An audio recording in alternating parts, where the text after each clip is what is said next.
The night air in Athens had a special kind of electricity. The floodlights carved a brilliant circle of white over the court, and the crowd, fiery, passionate, restless, filled the stadium with a constant thrum of anticipation. Greek fans are loud, emotional, and deeply connected to sport. They roar not with the polite applause of other tournaments, but with the soul of a country that bleeds competition. And into that arena stepped a man whose very presence bends the atmosphere. Novak Djokovic, his second appearance on center court. His second victory. But tonight wasn't a simple win. Tonight was survival. Tonight was trench warfare under the bright Athenian lights. Everyone expected Novak to dominate. After all, this is a player known for rising at the biggest moments. A player who has broken the hopes of entire stadiums filled with fans cheering against him. But across the net stood Nuno Borges, fearless, inspired, and determined to make Novak uncomfortable at every turn. From the very first game, Nuno played like a man possessed. He stepped into the court, hammering aggressive ground strokes and painting the corners with precision that felt supernatural. Novak himself admitted, this wasn't expected. Nuno surprised him with his level. There are matches where Novak senses weakness, where he can smell doubt on his opponent from a mile away. But tonight, he sensed none. Nuno came after him. Point after point, Novak found himself having to defend the baseline against a barrage of heavy balls. Nuno moved well. He took time away. He forced Novak into uncomfortable defensive positions. And every time Novak tried to redirect the rally and take control, Nuno stepped up with another blazing forehand or a laser-accurate backhand. From the baseline, Nuno didn't look like someone trying to keep up with Novak. He looked like someone trying to beat Novak. And that woke something inside the champion. Novak's legendary ability isn't just about technique. It's about adaptation. When someone challenges him, he studies them in real time. When someone hits harder, he adjusts the depth of his own shots. When someone matches him mentally, Novak digs deeper into that reservoir of unshakable belief. Tonight, he needed every ounce of a T 4-4 in the first set. Novak found himself facing two breakpoints. The momentum of the match hung on a knife edge. Nuno was feeding off the energy of the crowd, waves of adrenaline pushing his limbs, making every shot look impossible yet believable. Novak bounced the ball for his serve. 1 bounce, 2 bounce, 15 bounces.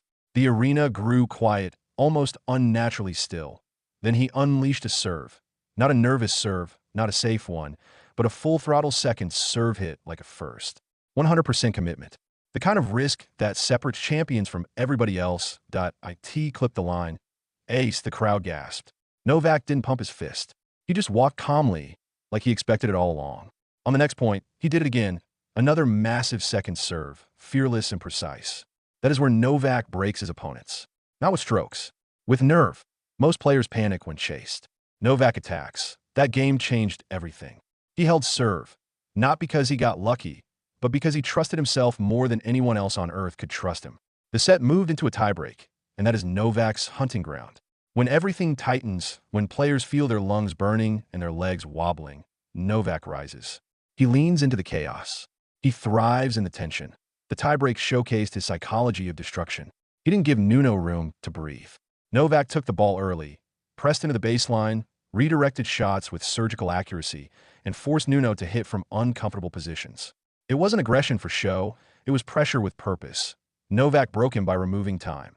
Nuno had less space, less air, less margin, and eventually Novak had the set, but the match wasn't over. Nuno still believed. He came back onto the court swinging, placing pressure on Novak's service games and refusing to fade into frustration. This is where Novak's dominance becomes invisible, where he doesn't just beat opponents physically, he dismantles their foundations mentally. Watch his patterns. When Novak senses you're confident, he stretches the rallies. He makes you hit 5 extra balls, then 10, then 15. He brings you forward when you don't want to be at the net. He pushes you back when you want to be aggressive. He suffocates you with discomfort until your strengths start feeling like weaknesses. Novak tests whether your belief is temporary or permanent. By the time the second set reached another critical moment, Novak could feel the shift. He wasn't breaking Nuno with winners. He was breaking him with doubt.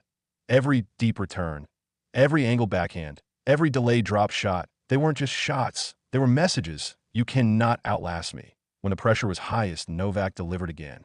A single break, just one, but enough. In matches like this, Novak doesn't need to break serve 5 times. He needs one moment of vulnerability from his opponent. Just one door opening, and he will kick it wide open. He took that break. And from there, Fate was sealed. What makes Novak terrifying is that he no longer needs to play his best tennis to win. His baseline, his ordinary level, is already higher than most players will ever reach. Against Nuno, he was in control. Even when scoreboards didn't show dominance, that's what breaks opponents. Not power. Not winners. Not aces. Control. Mental ownership of the match. After sealing the match, Novak approached the microphone for the on-court interview. Sweat still clung to his shirt. His chest still rose and fell with heavy breaths. But even then, he spoke with calm clarity that he praised Nuno, called his performance very physical, acknowledged that he was pushed to the edge. Novak didn't need to pretend he dominated. True champions don't hide the struggle. They honor it. That he admitted Nuno surprised him. Admitted the match was tight. Then he explained the turning point in the simplest sentence. I just try to hang in there. But that phrase doesn't capture the reality. Novak doesn't hang in. Novak dismantles the belief of whoever stands across the net. He applies pressure until his opponent's courage turns into fear, until confidence collapses into hesitation. That he thanked the fans, smiled at the Greek crowd, even threw in a couple of Greek words, triggering another explosion of applause. The stadium loved him. He had earned them, not by winning, but by fighting. The match was a microcosm of Novak Djokovic's entire career. He allows the opponent to feel hopeful, and then he steals that hope away. That he allows the crowd to believe in an upset, and then he silences them with execution. That he allows tension to reach its peak, and then he releases it with precision in Athens, on a warm night thick with expectation. Novak Djokovic didn't just win a tennis match. He gave a masterclass in psychological warfare, a lesson in mental endurance, a reminder to the world that even as new generations rise, even as young stars bring power and hunger, Novak still dictates the outcome. He still owns the night. He still breaks players, not with brute force, but with belief. And as he walked off the court, a simple truth echoed through the arena. Champions don't just win. Champions convert pressure into victory.